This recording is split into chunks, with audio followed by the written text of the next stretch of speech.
요즘 메이저리그 미국 프로야구에서 좀 굉장히 유명한 선수가 있습니다. 특별히 작년에 2021년에 아주 핫한 한 해를 보냈던 선수가 있었는데요. 이 사람은 지명타자로서 출전해 가지고요, 그 한 해 동안 홈런을 46개 그리고 도루를 25개나 달성했습니다. 그야말로 호타 준족의 선수죠. 그런데 이 선수가 왜 이 성적만으로도 굉장히 놀라운 성적인데 유명할 수 있었냐, 이슈가 됐냐면, 이 사람은 타자일 뿐만 아니라 투수로도 출전했다라는 거죠. 그러니까 타자와 투수를 겸업했던 선수였습니다. 타자로서도 홈런도 46개, 도루도 25개를 했지만 투수로서 나와서도 9승 2패, 방어율도 굉장히 좋은 성적을 가지고 얻었습니다. 그리고 이 선수가 던지는 최고 구속이 165km 시속, 이렇게 공을 던지면 이게 얼마나 빠를지 감이 저는 잡히지 않는데요. 그리고 평균적으로 평균 구속이 157km 정도의 괴물 투수로서 활약을 했습니다. 그러니까 우리나라 선수들이 보통, 대한민국 선수들 보통 프로야구 볼 때 빠른 볼 속구입니다 할 때 한 140, 3, 4, 5, 150 이렇게 하는 게, 이 사람은 제일 빠른 게 165니까 어마어마한 선수였다라는 거죠. 그래서 작년 그 메이저리그, 특히 메이저리그는 두 개의 리그가 있는데요, 그 한쪽 아메리칸 리그에서 MVP 그리고 올스타전에 투수로도 타자로도 선정돼서 출전하는 유일무이한 첫 번째 선수가 되었다라고 하더라고요. 이 선수의 이름이 뭐냐면 오타니 쇼헤이입니다. 일본 사람.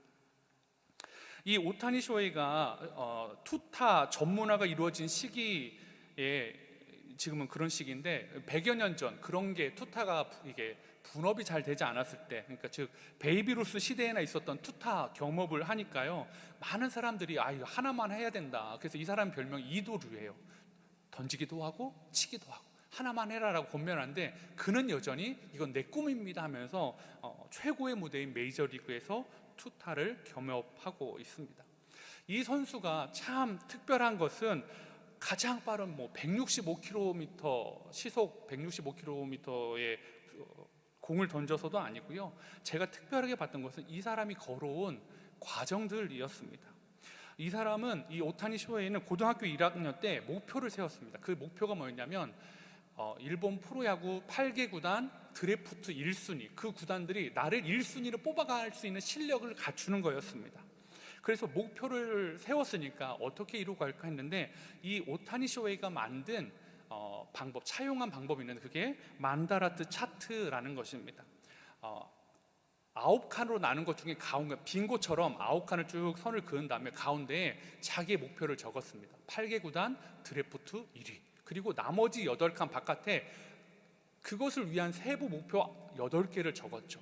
그리고 다시 그 세부 목표를 확장해서 하나에 또 8개의 목표를 세웠다는 거예요. 제가 한번 사진을 좀 부탁을 드렸는데요, 보여주실 수 있을까요? 이렇게 가운데는 8개 구단 드래프트 1위, 그 다음에 그 중심에 8개 보니까, 초록색 보니까 몸만들기, 제구, 구위, 스피드 160km/h, 변화구, 운, 인간성, 멘탈을 갖추면 내가 8개 구단 드래프트 1위가 될 수 있을 것 같아 라고 하는 거죠. 그러면 이 8개를 다시 또 확장해서, 그럼 9위를 위해서는 뭐 할까? 각도를 만들어야지, 손목을 강화해야지, 스피드 160km를 넘으려면 어떻게 해야 될까? 체중을 증가하고 하체를 강화시키고 이런 게 있더라고요. 근데 제가 놀랐던 것은 9위, 스피드, 변화구, 제구, 몸만들기, 멘탈, 이런 거는 괜찮았어요. 그렇지, 당연하지 했는데, 여기 보면 인간성과 운을 집어넣더라고요. 고등학교 1학년이 8개 구단 드래프트 1위가 되려면 난 인간성이 좋아야 돼. 사실 프로는 실력 아닙니까? 근데 인간성을 집어넣으면서 사랑받는 사람, 감성, 배려, 감사, 계획성, 신뢰받는 사람, 예의, 이런 걸 집어넣더라고요. 어떻게 훈련하려는지 모르겠지만 이런 것들을 또 적고 노력하는 모습을 보여줬습니다. 근데 더 웃긴 건 운이었어요. 운. 인사하기. 여러분, 인사 많이 한다고 8개 구단에서 드래프트 1위 뽑아줄까요? 아니거든요. 쓰레기 줍기 전혀 상관없습니다. 부실 청소, 이게 고등학교 야구 부실 청소, 물건을 소중히 쓰자, 심판을 대하는 태도, 요거는 조금 상관이 있을 것 같은데, 책 읽기, 응원하는 사람, 긍정적인 사고. 그는 왜 그러면 이 쓰레기를 주우면서 왜 쓰레기를 좋아했냐면 남이 버린 운을 줍는다고 생각했다 하더라고요. 그러니까 이 오타니 쇼헤이라는 사람이 얼마만큼 자신의 목표와 꿈을 이루기 위해서 철저하게 분석하고 어떻게 해야 될지를 고등학교 1학년이 벌써부터 이렇게 하나하나를 적어가고 8개를 적고 8개를 구체화하기 위해서 또다시 8개를 적고, 그럼 64개의 실천 사항들을 가지고 실천했다라는 거죠. 그래서 그는 정말로 일본 프로야구 드래프트 1순위를 넘어서 메이저리그 최고의 선수가 되어서 꿈을 이루어가고 있다라는 거죠. 이러한 계획 세우기는 참 유익한 것 같습니다. 우리의 신앙적인 부분에도 좀 점검해 볼 수 있는 좋은 방법이 되기도 합니다. 제가 순장님들한테도 그래서 요거를 한번 차용해 가지고 예전에 순장님들도 한번 해보십시오 해서 주제를 던져드렸어요. 좋은 순장이 되려면 어떻게 해야 될까요? 했더니 순장님들이 또 작성해 주신 게 있어요. 제가 그걸 사진으로 또 부탁을 드렸는데 잘 안 보이시죠? 우리 순장님들 보니까 좋은 순장이 되려면 8개 이게 필요하다. 시간 관리, 영성, 건강, 멘탈, 감성, 동역자, 능력, 자기 개발. 건강에는 운동, 청소도 있네요. 만난 커피, 이런 것도 숙면, 스트레스 관리, 멘탈에는 감사일기, 평정심 유지, 기도일기, 여러 가지 것들이 있고요. 보니까 자기 개발에 과하지 않은 쇼핑 이런 것도 적어주셨어요, 우리 순장님들. 시간 관리, 쉼, 미디어 제한 이런 거 있는데 다락방 끝내는 시간 엄수, 이거 꼭 필요한 것 같습니다. 능력, 눈치, 빨리 캐치해야 되니까요. 죄송합니다. 그 다음에 유머, 융통성, 상처 막아주는 거, 이런 부분들을 적어 놓으셨더라고요. 그러니까 영적인 목표도 이렇게 세분해서 무엇을 해야 되는지 적어보고 분석하는 것이 도움이 되더라고요. 이런 부분은 이렇게 하면 좋겠구나라는 것을 알게 되더라고요. 그런데 성경은 꿈이 주어지고 이루어가는 방식을 오타니 쇼헤이의 방식과는 전혀 다르게, 오타니 쇼헤이의 만다란트 차트와는 전혀 다르게 이야기하고 있다는 것입니다. 오타니 쇼헤이의 꿈은 자신이 목표를 세우고 자신 혼자 힘으로 노력해서 얻은 결과물이었습니다.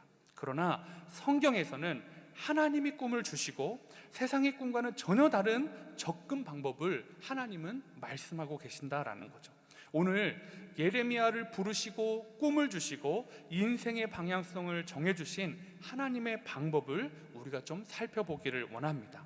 하나님의 꿈은 첫 번째, 능력이 아니라 관계로 이루어진다라는 거죠. 하나님의 꿈은 늘 그렇습니다. 세상은 능력 많은 사람들이 꿈을 이룰 확률이 훨씬 더 높습니다. 오타니 쇼헤이도 그렇죠. 능력이 많은 사람이었죠. 그러니까 투수와 타자로서 놀라운 재능을 가졌던 사람인 거죠. 그리고 그것들을 구현해내기도 했고요. 그러나 하나님은 능력이 많은 사람을 찾아서 부탁하지 않으십니다. 예레미야 1장 2절에 보니까 아몬의 아들 유다 왕 요시야가 다스린 지 13년에 여호와의 말씀이 예레미야에게 임하였고 라고 말하고 있습니다. 예레미야가 하나님의 말씀을 받은 때가 요시야 왕 13년이었습니다. 이 요시야 왕은요 8세 어린 나이 8살에 왕이 되었던 사람입니다. 그러면서 그의 일대기를 좀 기록해놓은, 요약해놓은 역대상 34장 3절에 이렇게 이야기하고 있습니다. 한번 같이 읽어보겠습니다. 시작.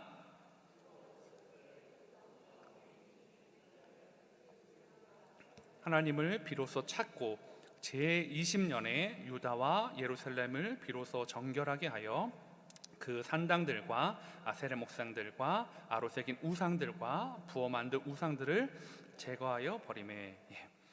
왕위에 오른 8살에 올라서 즉위해서 8년 16살에 그는 처음으로 다윗의 하나님을 비로소 찾았다고 이야기합니다.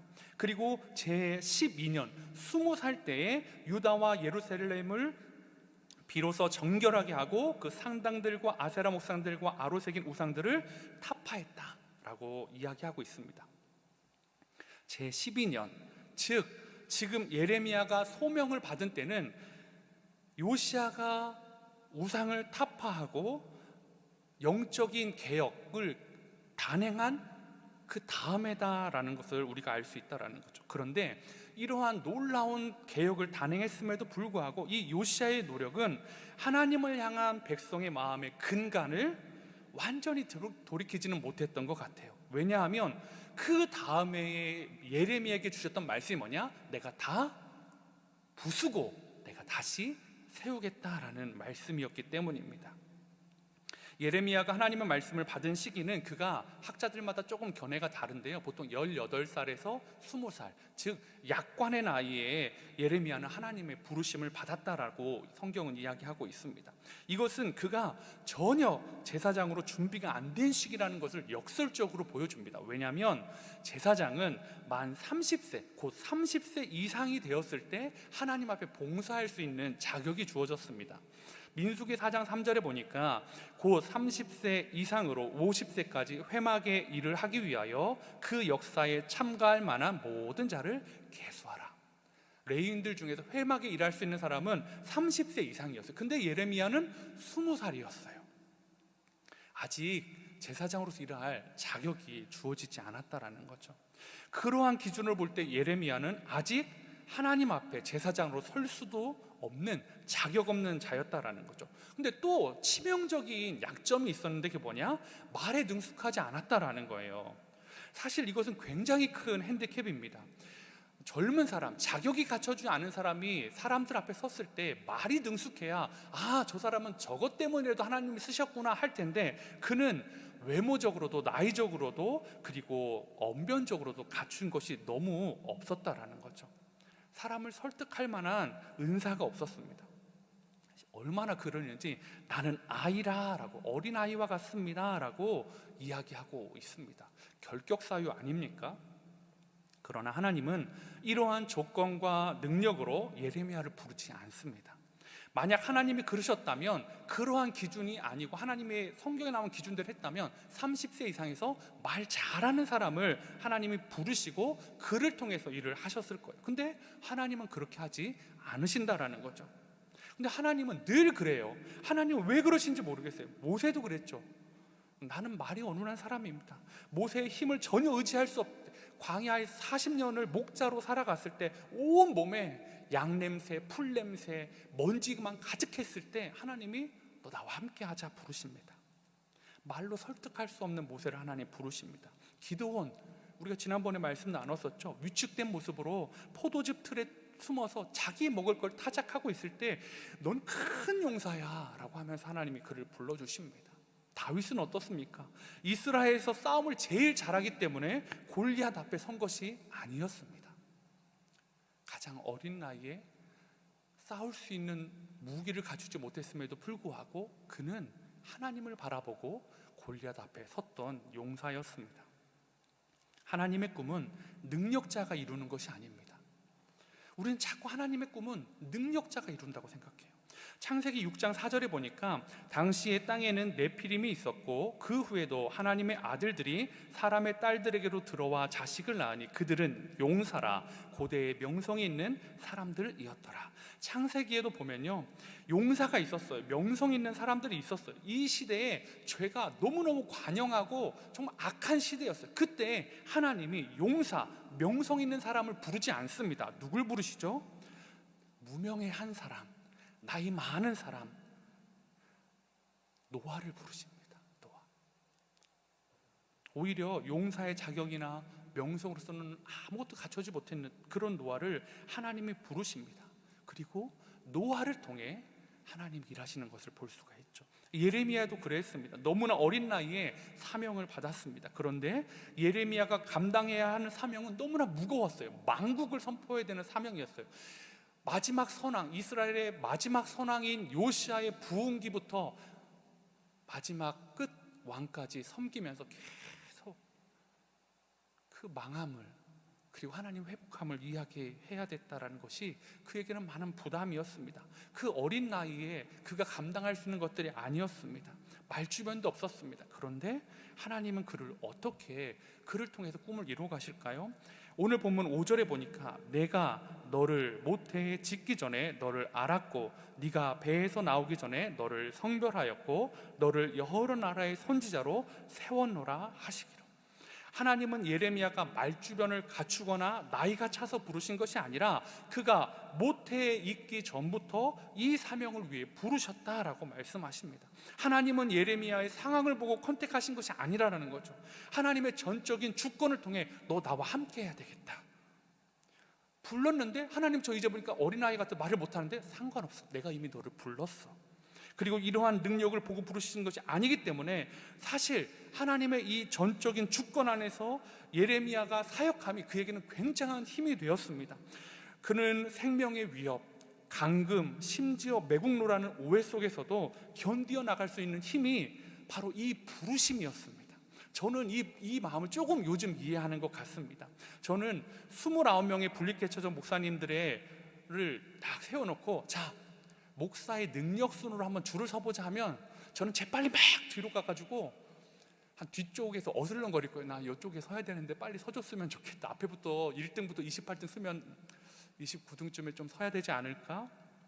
그리고 아마 그 끄트머리에서 서성일 그런 능력을 가진 사람입니다. 제가 겸손해서 그런 게 아니고요, 정말 그렇습니다. 저만 아는 저의 약점들, 부족함들, 그런 것들이 참 많습니다. 그래서 제가 참 많이 고민한다고 말씀드리지 않았습니까? 이 모습 때문에 성도님들한테 누를 끼칠까 봐 걱정도 많이 했었습니다. 근데 그때마다 제가 붙잡고 기도하는 것 중에 하나가 있다면, 하나님, 제가 29명 안에 들어가게 해달라고 금식하며 기도한 거 아닌 거 아시죠? 하나님, 제가 정말 이거 안 주면 나 죽습니다 하고 기도한 거 아닙니다.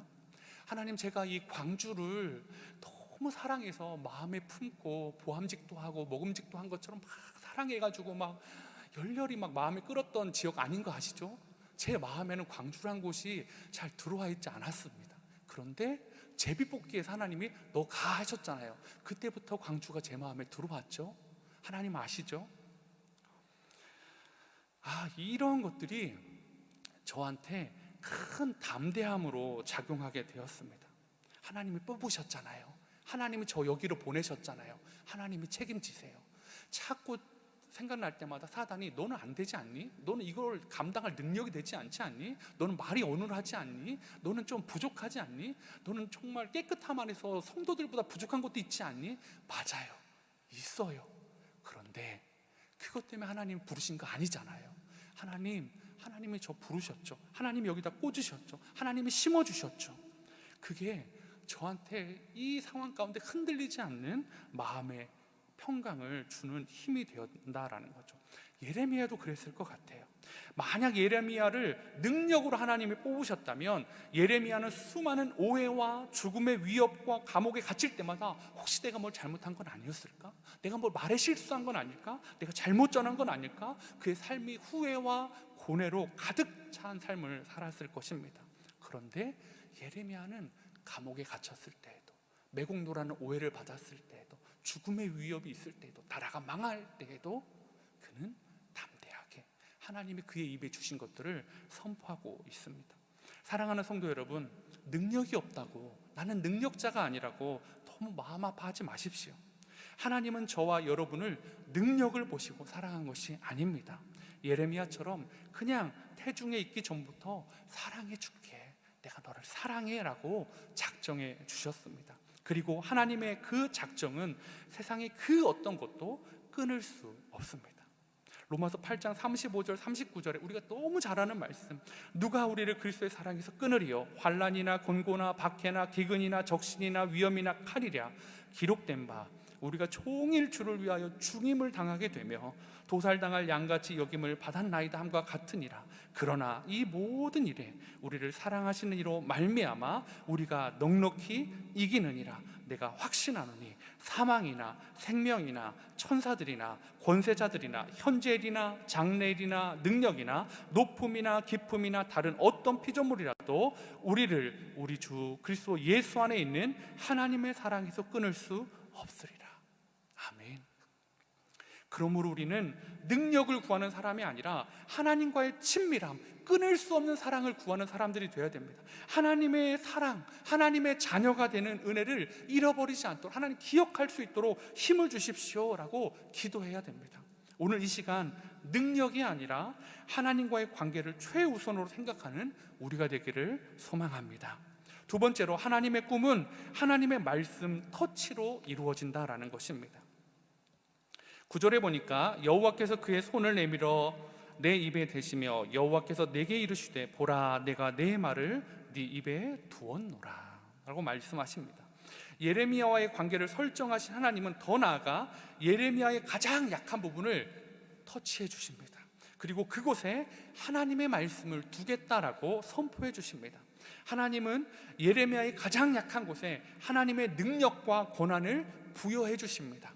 역대하 20장 6절 하나님의 터치가 어떤 것인가, 하나님의 손길이 어떤 것인가를 잘 말씀해 주고 있습니다. 이르시되 우리 조상들의 하나님 여호와여 주는 하늘에서 하나님이 아니시니까 이방 사람들의 모든 나라를 다스리지 아니하시나이까 주의 손에 권세와 능력이 있사오니 능히 주와 맞설 사람이 없나이다. 그 능력의 말씀을 그 하나님의 손으로 예레미야의 입술을 터치해주고 계신 거죠.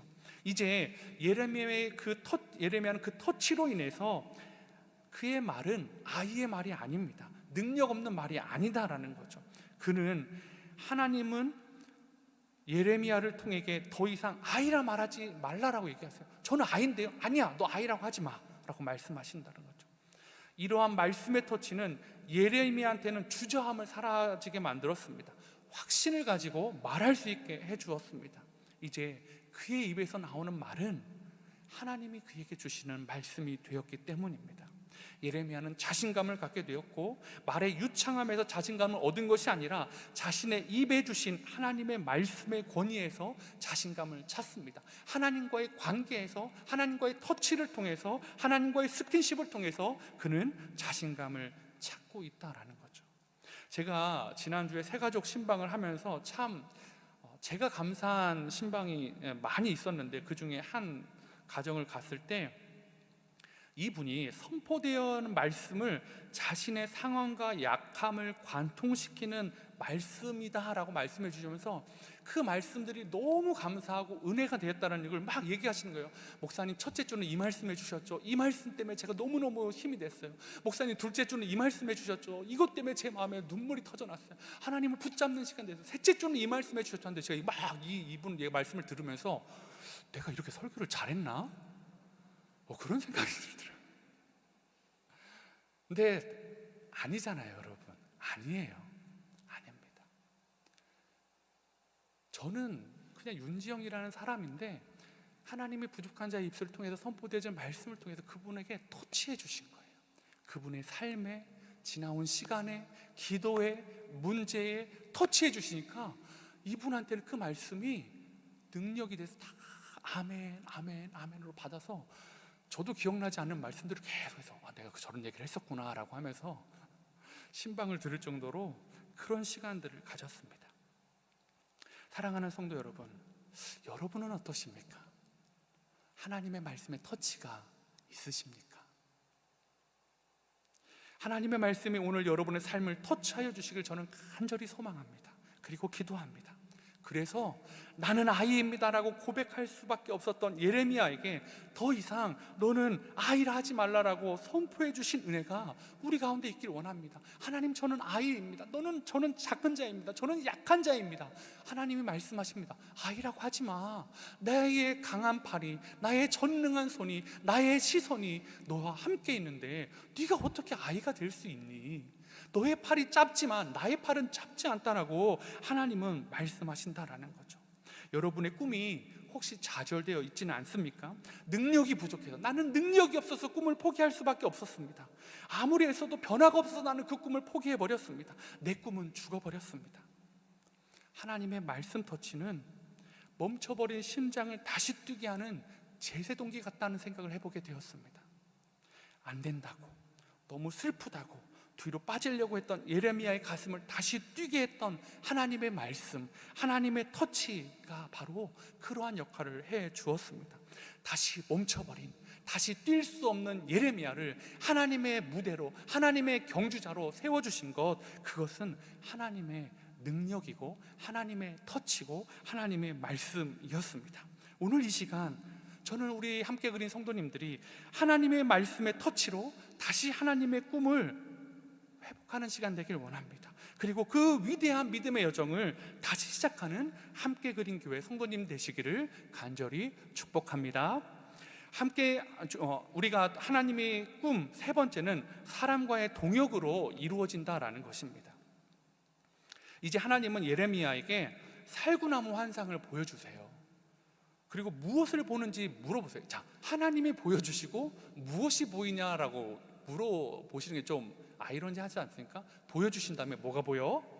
그럼 예레미야가 이제 정확하게 이야기합니다. 하나님이 보여주신 거 이야기합니다. 하나님, 살구나무를 보고 있습니다. 근데 갑자기 왜 살구나무일까요? 사실 이 부분은 요즘으로 이렇게 보면 언어적인 라임을 맞추신 거예요. 뭐 이렇게 랩할 때나 요즘 이렇게 우리 청소년들은 우리 평강사님 이런 걸 잘할 것 같은데 저는 좀 안 되니까 이런 거죠. 뭐랄까?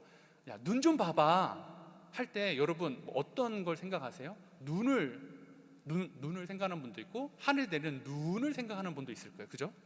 그러니까 이 단어가 발음은 비슷한데 전혀 다른 뜻을 여러 개의 뜻을 가지고 있는 것처럼 오늘 이 살구나무를 봐봐 하는 이 살구나무가 히브리어로 뭐냐면 샤케드입니다. 샤케드.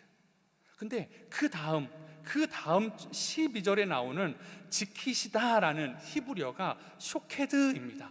샤케드, 쇼케드. 근데 이게 눈과 눈은 비슷한데 샤케드와 쇼케드는 안 비슷하잖아요, 목사님. 비슷해요. 왜냐하면 히브리어는 모음이 없어요. 자음으로만 구성되어져 있어요. 그러니까 자음이 같아요. 그러다 보니까 샤케드와 쇼케드는 이스라엘 사람들, 히브리인들이 보기에는 비슷한 말이에요. 그걸 딱 하면 지키다, 살구나무. 살구나무는 뭘 지켜야 될까를 생각할 수밖에 없는 것이다라는 거죠. 살구나무, 샤케드를 말하면서 내가 지킬 것이다라는 쇼케드를 생각나게 하시는 거죠. 너 뭐 보냐? 전 살구나무를 보고 있습니다 하면서도 예레미야는 뭘 지킨다는 거지? 살구나무인가? 뭐지? 라는데 하나님이 그러면서 이야기해 주시는 거. 내가 지킬게. 뭘 지키냐? 예레미야 1장 12절에 여호와께서 내게 이르시되 내가 잘 보았다. 이는 내가 내 말을 지켜 그대로 이루려 함이라 하시니라. 하나님이 무슨 약속을 지키신다고요? 하나님이 지켜주실 내용, 그것이 10절이 있습니다. 10절. 보라, 내가 오늘 너를 여러 나라와 여러 왕국 위에 세워 내가 그것들을 뽑고 파괴하며 파멸하고 넘어뜨리며 건설하고 심게 하였느니라 하시니라. 뭘 주셨다고요? 약속이 뭐라고요? 뽑고 파괴하며 파멸하고 넘어뜨리고 건설하고 심게 하는 것. 즉 남유다를 이제를 싹 밀어버리고 재건축하겠다라는 말씀을 주고 계신 것이었습니다. 이런 무지막지한 일을 하나님은 분명히 내가 내 말을 지켜 이루겠다라고요. 누가 한다고요? 하나님, 내가 내 말을 지켜 이루겠다라고 분명히 12절에는 내가 한다. 하나님 자신이 하겠다라고 말씀하세요. 그런데 그 약속 12절은 어떻게 말하냐? 예레미야, 네가 그것들을 뽑고 파괴하며 파멸하고 넘어뜨리며 건설하고 심게 하겠다라고 말씀하시는 거죠. 즉 하나님은 이 사명에 자신과 예레미야를 번갈아가면서 이야기하고 있습니다. 내가 할게, 네가 이렇게 할 거야. 내가 할게, 네가 이렇게 해야 될 거야. 이게 뭐예요? 하나님은 예레미야에게 꿈을 주시고 예레미야는 그 하나님의 꿈을 이루며 살아가게 하겠다라는 것입니다. 하나님은 그 꿈을 함께 이루어갈 사람으로 약하고 자격도 없는 예레미야라는 약관의 청년과 함께 언약 백성 재건 프로젝트를 가동하겠다라고 말씀하고 계신 것입니다. 예레미야는 살구나무를 보면서 하나님이 반드시 약속을 지키실 것을 믿습니다. 하나님, 샤케드, 쇼케드, 하나님께서 반드시 지키실 걸 믿습니다. 내 힘으로는 할 수 없지만, 나는 이것들을 꿈꿀 수 없지만 하나님은 그렇게 하실 줄 믿습니다. 새가족부 신방을 이제 등록 신방을 하면서 그분이 또 이런 얘기를 하시더라고요. 지난주 장기양 성도님 이야기를 하면서 사실은 이분이 첫째 주에 교회를 이렇게 오는데 저희가 주차장이 운동장이다 보니까 차가 막 지나가니까 바퀴가 굴러가면 굴러갈수록 먼지가 막 일어나더래요. 어떻게 빨리 좀 주차했으면 좋겠다. 먼지가 너무 일어나. 근데 저 앞에서 어떤 분이 90도로 우리 주차부 인사하니까 어떻게 저분한테 미안해서 어떻게 빨리 가까운 데도 아무 데나 대봐. 근데 먼지는 포락포락. 그러면서 이분 안에 드는 생각이 뭐였냐면, 그래도 나는 저건 못하겠어. 내 남편한테 이거 못 지키겠어. 이 더운 날이 되고 막 먼지 먹고 이런 거 못할 것 같아. 안 될 것 같아. 근데 이분이 지난주 말씀을 듣고 다른 게 보이기 시작했답니다. 해야 되지 않을까? 내가 해야 되지 않을까? 내가 그 자리에 서야 되지 않을까?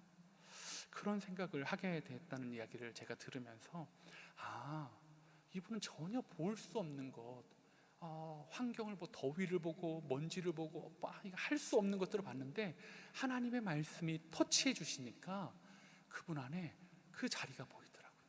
이게 내 자리일 수 있겠구나. 사랑하는 함께 그린 성도 여러분, 여러분은 무엇을 보고 계십니까? 하나님이 저에게 지영아, 너 뭐 보고 있니? 라고 물으신다면, 저는 이번 한 주를 봤을 때 하나님, 저는 장규양 성도님을 보고 있습니다 라고 말씀드릴 것 같습니다.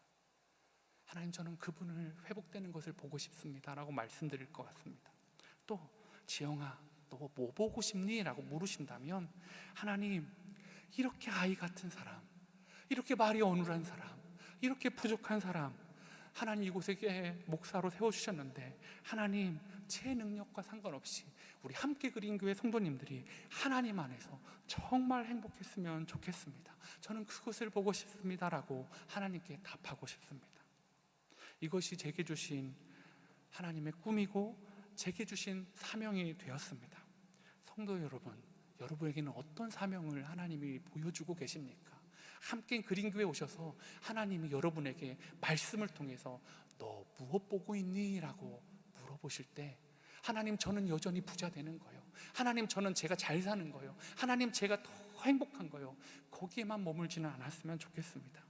제가 감사하게도 매번 개척이 시작한 그 예배 첫 시간부터 계속 빼먹지 않는 것이 봉사가 필요합니다. 봉사자가 필요합니다. 때때마다 하나님이 한 분, 두 분을 채워주시는 것이 너무너무 감사했습니다. 그래서 킨더그린이 부족하다고 하니까 킨더그린이 채워지고요, 유스그린이 부족하다고 하니까 유스그린이 채워지고요. 그랬더니 사역자가 주중에 저한테 얘기해요. 목사님, 어떻게 킨더와 유스만 해줄 수 있으세요? 저희도 부족해요. 저희가 이제는 진짜 부족해요. 킨더도 얘기해 주세요 라고 얘기하더라고요. 여러분, 킨더도 좀 와주십시오. 바라기는 하나님이 여러분에게 보여주시길 원합니다. 저 자리에 정말 내가 필요하구나, 나를 부르시는구나. 저 자리에 찬양팀에, 찬양대에, 중창단에, 안내에, 중보기도에, 사진에, 영상에, 편집에, 곳곳에, 너무나 많은 곳에 하나님이 여러분을 부르고 계십니다. 너 뭐 보고 있니? 하나님, 저 이러이런 것들이 갑자기 보이는데 왜 보일까요? 그래?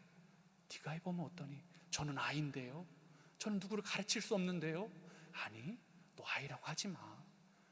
내가 너와 함께 있어줄게. 내가 너의 입에 나의 전능한 손으로 터치해줄게. 내가 네 입에 나의 말을 두어줄게. 그때 여러분, 그런 마음으로 우리가 함께 그린 교회를 바라볼 때, 함께 그린 교회는 더 행복해질 것입니다. 더 아름다워질 것입니다. 이번 한 주간 우리 핑계대지 않았으면 좋겠습니다. 하나님의 말씀이 터치되어질 때 너 뭐 보고 있니? 하나님, 저는 이러한 것들을 기도하고 있습니다. 이러한 회복을 꿈꾸고 있습니다. 하나님, 이러한 부담을 주셨는데 이것에 헌신하고 싶습니다.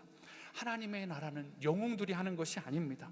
영웅들이 하는 것이 아니라 하나님을 사랑하는 사람이 하는 것입니다. 성경에 보십시오. 아브라함도, 요셉도, 다윗도, 솔로몬도, 그 누구도 영웅이 아니었습니다.